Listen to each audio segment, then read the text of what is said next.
दोस्तों, जल है तो कल है। जल ही जीवन है और वही जीवन या तो प्रदूषित हो रहा है या समाप्त। जो पहली बार मनुष्य बसा वो नदियों के किनारे बसा। जैसे हमारे शरीर में धमनियां हैं जो खून का बहाव लेकर जाती, अगर वो रुक गई, छोटा सा दिल है हमारा, मुट्ठी भरी तरह, बस उसके अंदर खून पहुंचाने वाली नलियां अगर बंद हो गई तो आदमी का जीवन खतरे में आ जाता। तो सोचना जरा, यह पूरे धरती पर धमनियों की तरफ फैली हुई है।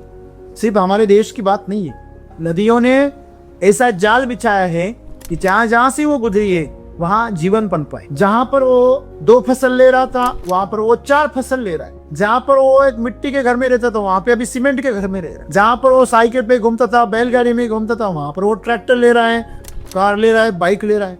संसाधनों में विकास हुआ, क्या मनुष्य का जीवन स्तर बढ़ा? आज का मनुष्य क्या 30-40 साल पहले वाले मनुष्य से सुखी है? क्या वो खुशी में है? और सबसे गहरी बात, क्या वो स्वस्थ है? आज हर मनुष्य बीमार है, शरीर से भी और मन से। तो हमने इस विकास की प्रक्रिया में क्या पाया? जिन नदियों ने हमें आसरा दिया, सहारा दिया, हमें पाला पोसा, हमारी हजारों पीढ़ियों को बड़ा किया, उन नदियों को हम हमारे अर्थार्जन का, मनोरंजन का केंद्र मान रहे हैं। जो बहती हुई नदियां हैं उनके आसपास में आपको नंदनवन देखने को मिलेगा, स्वर्ग देखने को मिलेगा। और जो सूख गई नदियां हैं वहां आपको पूरा रेगिस्तान नजर है। नदियों के किनारे बसे हुए जितनी बस्तियां हैं उनका सबका जीवन आज खतरे में है। प्रकृति ने जो कहर मचाया है ना, आपने उनके रास्ते में रोड़ा डाल दिया है। मैं एक बहुत मजेदार कहानी सुन रहा था। एक काफिला था जो इस गांव से उस गांव, उस गांव से इस गांव ऐसे जा रहा था, और जाते वक्त वो जब भी वहां पे कोई चट्टान मिल जाती वहां पर रुक जाते और वहां पे बसेरा बनाते। जंगल से गुजर रहे थे, एक जगह पे उन्होंने बसेरा बनाया और खाना पकाने के लिए उन्होंने अग्नि को प्रज्वलित किया।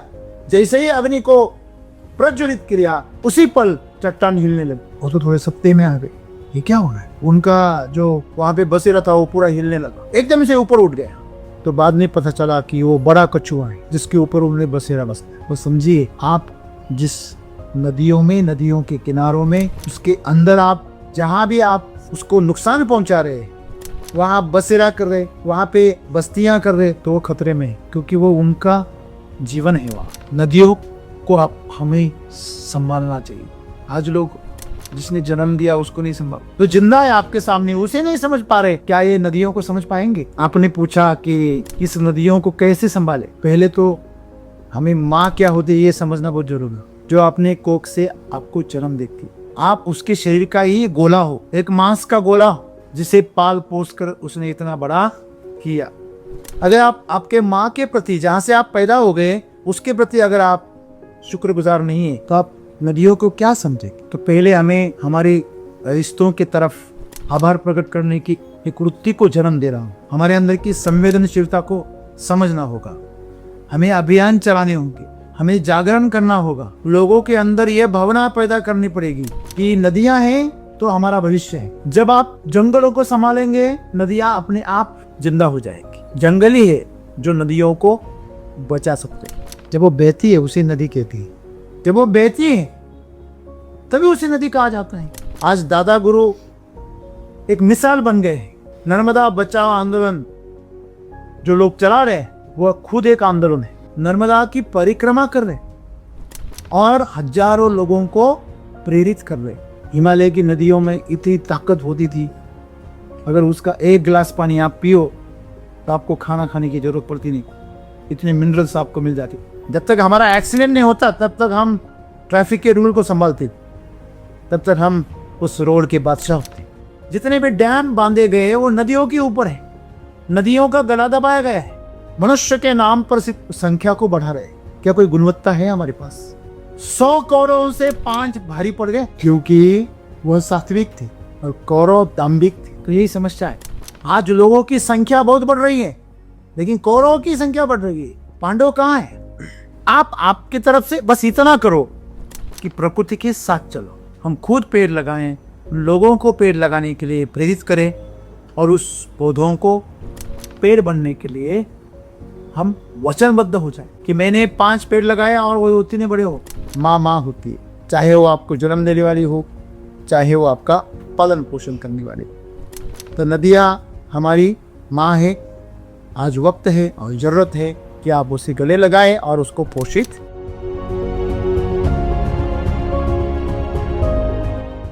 कि अभी हम सब गुरु बोल रहे हैं कि जो हमारी नदियाँ है वो हमारी माँ की तरह है, और सच में उन्होंने हमारा जो पालन पोषण किया है, तो हम जितना प्रकृति को देते हैं उससे ज़्यादा दुगना वो हमें देती।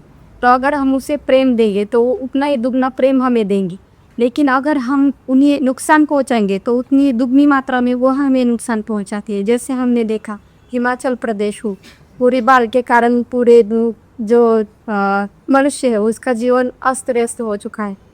तो हमें जो प्रकृति का पोषण हो वो किस तरह करना चाहिए, और पूरे प्रकृति ने जो संतुलन है वो किस तरह बना के रखना चाहिए।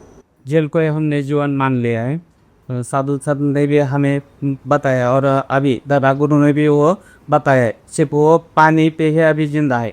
और वो लोगों को कैसे सतर्क करे कि जल ही हमारा जीवन है, और जो उन्होंने हमें साधु संतों ने जो सिखाया है उसे कैसे आगे बढ़ाए। दोस्तों, जल है तो कल है, जल ही जीवन है और वही जीवन या तो प्रदूषित हो रहा है या समाप्त। जब पानी जिंदा होता है तो वह अपने अस्तित्व को बचाता है। जैसे कि मनुष्य अगर वो जिंदा है तो अपने आसपास की प्रकृति को जिंदा रखता है, अगर वही मर गया तो उसका घर खंडर बन जाता है। तो जल का जो घर है वो नदी, अगर जल ही मर गया तो उसका घर भी ध्वस्त हो जाए। आज सदगुरु नदियों के बारे में बोल रहे हैं। हम अगर मनुष्य के उत्पत्ति के पहले के काल पर अगर ध्यान दे, जब मनुष्य सभ्य हुआ, संगठित हुआ, तब वो नदियों के किनारे हुआ। नदियां हजारों लाखों साल से है, इंसान बाद में आए। तो धरती को जैसे हमने माँ का दर्जा दिया है, उसी प्रकार सभी नदियों को हमने माँ का दर्जा दिया है, क्योंकि वह हमारा पालन पोषण कर। आप जितने भी बड़े बड़े पुराने शहर हैं, वह शहर सब नदियों के किनारे बसे, चाहे वो काशी हो, प्रयाग हो, नासिक हो। नासिक का उल्लेख तो रामायण में जो कई हजार साल पहले हो। तो जो पहली बार मनुष्य बसा वो नदियों के किनारे बसा। वह अनपढ़ था, गंवार था, जंगली था, फिर भी जानता था नदियों के किनारे बसना। जानवर भी नदियों के किनारे पर जो जंगल होते थे वहां पर अपना बसेरा बनाते, और यहाँ तक जो जंगल थे वो भी नदियों के किनारे बसते थे। मतलब सभी जीव जानते हैं कि नदियां ही वो कोक जहां हम सुरक्षित है। तो आज ऐसा क्या हो गया कि मनुष्य पैसों के पीछे, विकास के नाम पर जंगलों को बर्बाद कर रहा है, नदियों को वह अपने ऐशो आराम का केंद्र बनाना चाहता है, एक पर्यटन का केंद्र बनाना चाहता है। और लोगों ने अपने मनोरंजन के लिए या पैसे कमाने के लिए नदियों के आसपास में इतना उछल कूद मचाई है, वहाँ की धरती को इतना नुकसान पहुँचाया है। वहाँ का जो एनवायरनमेंट है, प्राकृतिक जो भी वहाँ की रचना है, उसको पूरी तरह बदल दिया है। मनुष्य चाहता है कि मुझे जैसा चाहिए वैसा मैं बनाऊंगा, मैं इस विज्ञान की मदद लूँगा, टेक्नोलॉजी की मदद लूँगा, और मुझे जैसे चाहिए वैसे मैं उसमें बदलाव करूँगा। डैम बनाएंगे। मनुष्य ने अपने फायदे के लिए, भविष्य को सुरक्षित करने के लिए बड़े बड़े डैम बनाए, नदियाँ सूख गई। जब भी मैं फ्लाइट से कभी सफ़र करता हूँ, सैकड़ों बार मुझे मौका मिला, जब भी मैं सफ़र करता हूँ, मुझे छंद है कि मैं नीचे की जो प्राकृतिक रचनाएं उसको देखने का मुझे बहुत बड़ा शौक है। निरीक्षण करना कि यह धरती कैसी है, विशाल नज़र से उसकी तरफ देखना। तो नदियाँ देखता हूँ मैं, जैसे हमारे शरीर में धमनियाँ हैं जो खून का बहाव लेकर जाती है। अगर वो रुक गई, छोटा सा दिल है हमारा, मुट्ठी भरी तरह, बस उसके अंदर खून पहुंचाने वाली नलियाँ अगर बंद हो गई तो आदमी का जीवन खतरे में आ जाता। तो सोचना जरा, यह पूरे धरती पर धमनियों की तरफ फैली हुई है। सिर्फ हमारे देश की बात नहीं है, नदियों ने ऐसा जाल बिछाया है कि जहाँ जहाँ से वो गुजरी है वहाँ जीवन पनपा है। तो हमारे डैमों ने उनको अवरुद्ध कर दिया। तो सुख भी। ये कैसी सोच है कि खाना बनाकर फ्रिज में रखो और सुबह का बनाया खाना शाम को खाओ।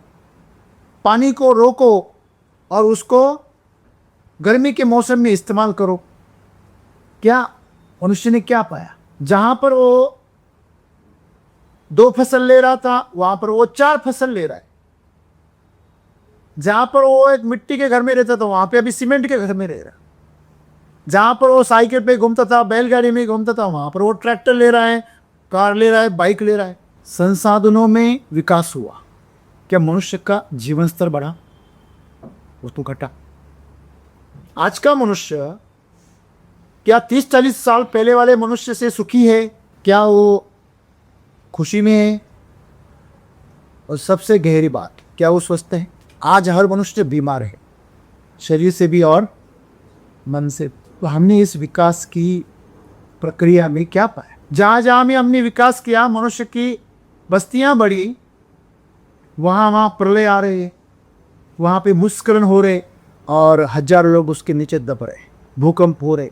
तो हमने इस धरती पर बहुत उछल कूद मचाई और इन नदियों को, जंगलों को, पहाड़ों को हमने आहत पहुंचाई। आज भी हमारी आस्थाएं हैं कि हम जैसे कि त्र्यंबक छुड़ जाते हैं तो ब्रह्मगिरी को प्रदक्षिणा कर। क्यों करते हैं? आस्था है। हम उस पर्वत को ईश्वर मानते, उस पर्वत को मनुष्य से बढ़कर मानते, इसलिए तो हम उसकी प्रदक्षिणा करते हैं ना। एक मनुष्य होकर आप अगर किसी की प्रदक्षिणा कर रहे हैं तो आप उसे आपसे बढ़कर मानते हैं।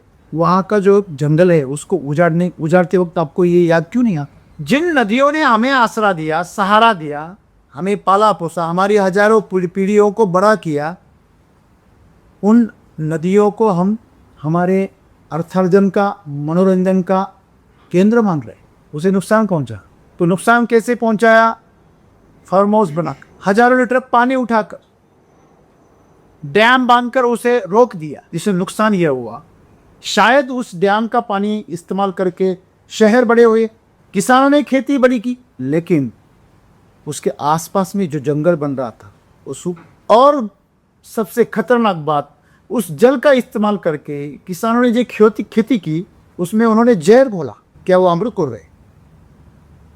तो जो जीवन है उसमें आप जहर घोल रहे, तो शुक्र चिंता कर रहे। मनुष्य के बारे में एक दर्दनाक बात क्या है पता है आपको? दुर्भाग्यपूर्ण बात जिसे बोलते हैं कि मनुष्य, आज का मनुष्य शेख चिल्ली है और उसे मंजूर भी है मैं शेख चिल्ली हूँ। कभी कभी वो मान भी लेता है, हाँ मैं हूँ, वापिस भूल जाता है। शेख चिल्ली किस मायने में? कि वो खुद को ही नुकसान पहुंचा रहा है। जो भी वो कमा रहा है उसमें से उसे क्या स्वास्थ्य मिल रहा है, या उसे आनंद मिल रहा है, या उसे सुख क्या मिल रहा है उसको? आज मुझे बताइए, नदियों की हालत बंजर सी हो गई। आप जब भी फ्लाइट से ट्रैवल करें जरूर आप देखें ऊपर से जो बहती हुई नदियां हैं उनके आसपास में आपको नंदनवन देखने को मिलेगा, स्वर्ग देखने को मिलेगा। और जो सूख गई नदियां हैं वहां आपको पूरा रेगिस्तान नजर है। इस धरती को बंजर कौन बना रहा है? मनुष्य ही बना रहा है। जिस मनुष्य को इस धरती ने क्या दिया? जीवन दिया। सदगुरु कह रहे हैं कि नदियां जो है ना वो हमारी माँ है। तो उन्होंने आज तक हमें, हमारी हजारों पीढ़ियों को गले लगाया, नहलाया, खिलाया, पिलाया, आनंद दिया, और आज हम उन्हें एक पैसे कमाने का जरिया बनावे। विकास चाहिए, खुशी का विकास चाहिए, स्वास्थ्य का। आज तो हर मनुष्य बीमार है। युवा नहीं है, युवा 25वीं उम्र में ही बूढ़ा हो रहा है। तो यह जो भविष्य है ये हम किस ओर लेके जा रहे हैं, यही चिंता सदगुरु को सता रही। जब अपना बच्चा गलत रास्ते पर निकल जाता है तो माँ बाप को बहुत दर्द होता है। उस मायने में उनको दर्द होता है। वो देख रहे हैं कि ये कहाँ जा रहा है, समाज कहाँ जा रहा है, लोग कहाँ जा रहे हैं, क्या कर रहे हैं। उन्होंने कावेरी बचाओ आंदोलन चलाया सदगुरु ने। क्या जरूरत है इस साधु को, क्या जरूरत है उसको? फिर भी चलाया। उन्होंने कहा नदियों के दोनों तरफ कम से कम आधा किलोमीटर, कम से कम 200 मीटर, 100 मीटर जंगल लगाओ तो नदियां जिंदा रहेंगी। अगर आप नदियों को सटकर अगर खेती कर रहे हैं, वहाँ पे बसेरा बसा रहे हैं, तो एक दिन वो अपना रौद्र रूप दिखाएगी। और आज वही हुआ है। नदियों के किनारे बसे हुए जितनी बस्तियां हैं, उनका सबका जीवन आज खतरे में है। ये प्रकृति ने जो कहर मचाया है ना, आपने उनके रास्ते में रोड़ा डाल दिया है। मैं एक बहुत मज़ेदार कहानी सुन रहा था, कई हजार साल पहले की कहानी है।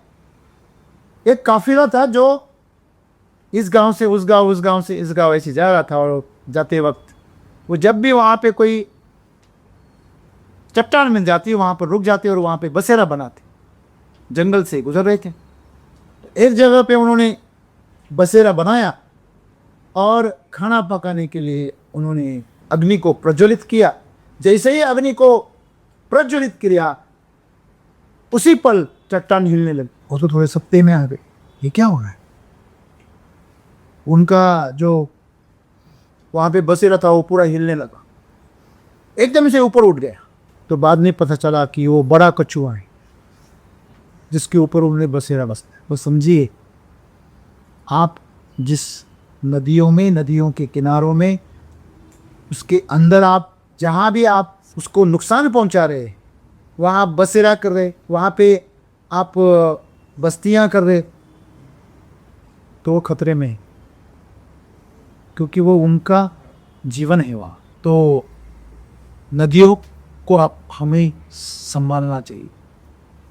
आज लोग जिसने जन्म दिया उसको नहीं संभाल, तो जिंदा है आपके सामने, उसे नहीं समझ पा रहे, क्या ये नदियों को समझ पाएंगे। आपने पूछा कि सर इस नदियों को कैसे संभाले, तो पहले तो हमें माँ क्या होती है ये समझना बहुत जरूरी है। जो अपने कोख से आपको जन्म देती, आप उसके शरीर का ही गोला हो, एक मांस का गोला जिसे पाल पोस कर उसने इतना बड़ा किया। अगर आप आपके माँ के प्रति, जहाँ से आप पैदा हो गए, उसके प्रति अगर आप शुक्रगुजार नहीं है, आप कृतज्ञ नहीं है, तो आप नदियों को क्या समझे। तो पहले हमें हमारे रिश्तों की तरफ आभार प्रकट करने की एक वृत्ति को जन्म दे रहा हूँ। हमारे अंदर की संवेदनशीलता को समझना होगा, हमें अभियान चलाने होंगे, हमें जागरण करना होगा, हमें लोगों के अंदर यह भावना पैदा करनी पड़ेगी कि नदियां हैं तो हमारा भविष्य है। देखिए, जब आप जंगलों को संभालेंगे, नदियां अपने आप जिंदा हो जाएगी। जंगल ही है जो नदियों को बचा सकते हैं, क्योंकि हमें पता है अगर जंगल रहेंगे तो हर पौधा हजारों लाखों लीटर पानी क्या करता है, अपने साथ में पकड़ के रखता है। और ऐसे हजारों लाखों पेड़ होंगे तो नदियाँ कभी भी नहीं सूखें। तो नदियाँ सूख गई मानो अपना जीवन सूख। नदियाँ सिर्फ नदियाँ नहीं है, उसके अंदर कितना जीवन है। सूक्ष्म जीव है, कीटक है, मेंढक है, सांप है, केकड़े है। गिनती करते रहेंगे तो शाम हो जाएगी। इतने सारे जीव उसके अंदर, मछलियाँ है, वो जी रहे हैं, तो उसके अंदर जीवन है। अगर ये सब प्राणी अगर आपको उसमें दिख रहे, ये जीव दिख रहे, इसका मतलब वो पानी जिंदा है। अगर ये जीव उसमें नहीं है तो पानी मर गया है।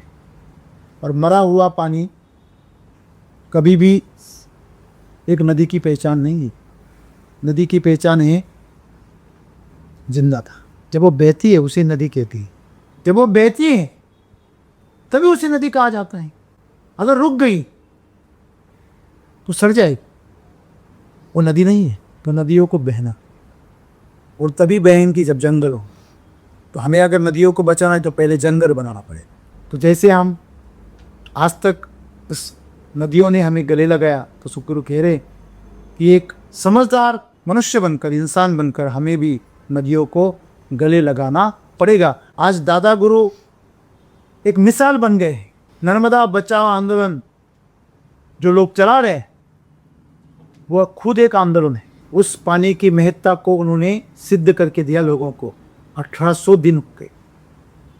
1800 दिन से वो सिर्फ नर्मदा का जल पी रहे और हर दिन घूम रहे, नर्मदा की परिक्रमा कर रहे और हजारों लोगों को प्रेरित कर रहे। यह सिर्फ एक नर्मदा की बात नहीं है, हमारी धरती पर हजारों नर्मदाएं आपको पता होना चाहिए, हिमालय की नदियों में इतनी ताकत होती थी, अगर उसका एक गिलास पानी आप पियो तो आपको खाना खाने की ज़रूरत पड़ती नहीं, इतने मिनरल्स आपको मिल जाते। इसलिए 20 साल पहले जब पहली बार बोतल का पानी आया तो उसे मिनरल वाटर कहते थे, क्योंकि वो कहाँ से आता था? हिमालय की वादियों से आता। गवर्नमेंट ने वहाँ पर वाटर प्लांट लगाना पाबंदी लगा, क्योंकि वहाँ की जलवायु को नुकसान मिला। लेकिन हमारे साथ ऐसी मुश्किलें हैं कि हम जब उसके बड़े खतरे सामने आ जाते तभी हम सुधर जाते, तब तक हम सुधरते नहीं।